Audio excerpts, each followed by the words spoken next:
इंद्रियों का नियंत्रण, दया, शांति, तप, क्षमा, ध्यान और सत्य। और जब कोई मेरे इन पुष्पों से आराधना करे, मैं अवश्य प्रसन्न होता हूं।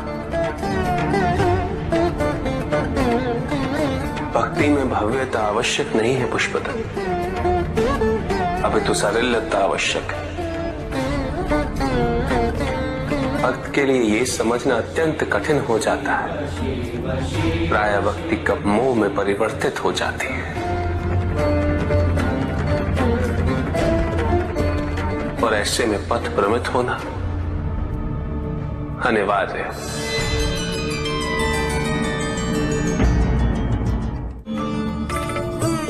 इस संसार में, समाज में व्यक्ति का पद जितना ऊंचा हो, उसके कर्मों के परिणाम उसके पद के अनुपात में ही संसार को प्रभावित करते हैं।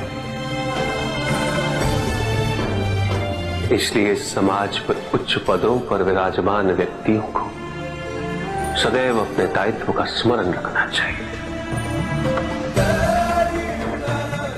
उन्हें यह स्मरण रखना चाहिए कि यदि वो अपने पद की गरिमा को क्षति पहुंचाते हैं तो उनका पतन निश्चित है।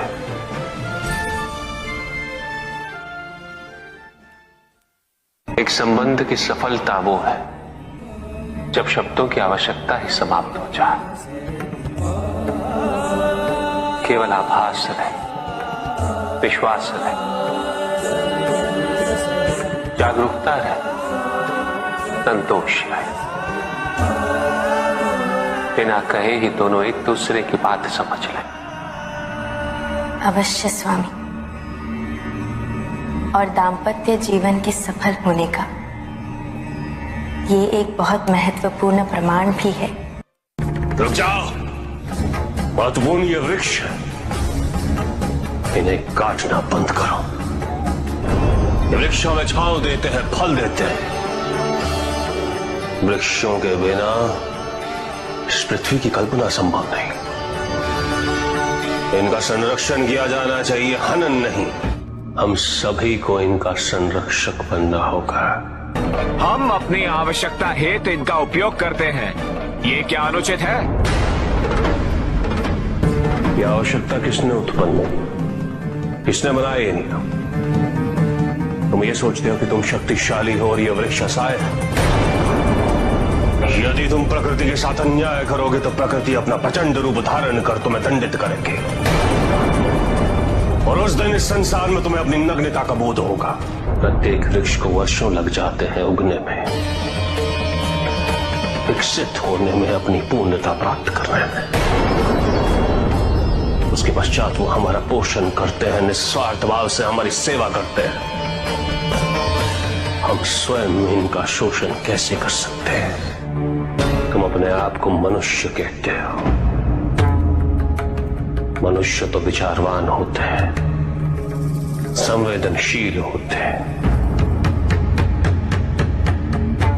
जो अपने स्वार्थ हेतु वनस्पति और जीव जंतुओं का शोषण करे, वो कैसा मनुष्य?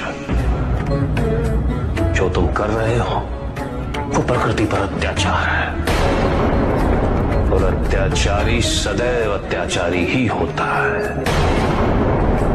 अपनी प्राकृतिक संपदा की रक्षा करना प्रत्येक मनुष्य का उत्तरदायित्व है। यदि ये वृक्ष विरोध नहीं करते हैं, उलाहना नहीं देते, तो तुम सबने यह समझ लिया कि इन्हें कष्ट नहीं होता। यदि इन वृक्षों को काटने पर रक्त नहीं निकलता, तो तुम सबने यह समझ लिया कि इन्हें पीड़ा नहीं होती। किंतु क्या कभी तुम सबने यह सोचा कि एक वृक्ष काटकर तुम प्रकृति से उसकी संतान छीन लेते? एक वृक्ष को काटकर तुम न जाने कितने ही पक्षियों से, पशुओं से उनका आश्रय छीन लेते। भूल हर माता पिता से होती है और सदैव होती रहेगी। क्योंकि कोई एक मार्ग निर्धारित कहां है।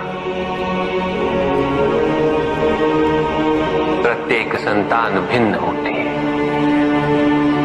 प्रत्येक माता पिता भिन्न होते हैं, उनके अनुभव भिन्न होते हैं। आवश्यक ये समझना है कि संतान को पोषण चाहिए, संरक्षण चाहिए, शरीर के लिए, मन के लिए, उसके आत्मसम्मान के लिए। संतान के लिए यह जानना आवश्यक है कि माता पिता को उस पर विश्वास है या नहीं, माता पिता का उसके प्रति व्यवहार कैसा है। इससे संतान अपना मूल्यांकन करती है। उन्हें सम्मान दो, उन्हें स्वतंत्रता दो, उन पे विश्वास करो, अच्छे आहार, अच्छे विचार, अच्छे संस्कारों से उनका पोषण करो, फलने दो उन्हें, विकसित होने दो और उनके मंगल की कामना करो। संतान की जिज्ञासा को धैर्य के साथ, सही तर्क और उत्तर के साथ संबोधित करना अति आवश्यक है। यदि माता पिता ही उत्तर ना देकर क्रोधित होंगे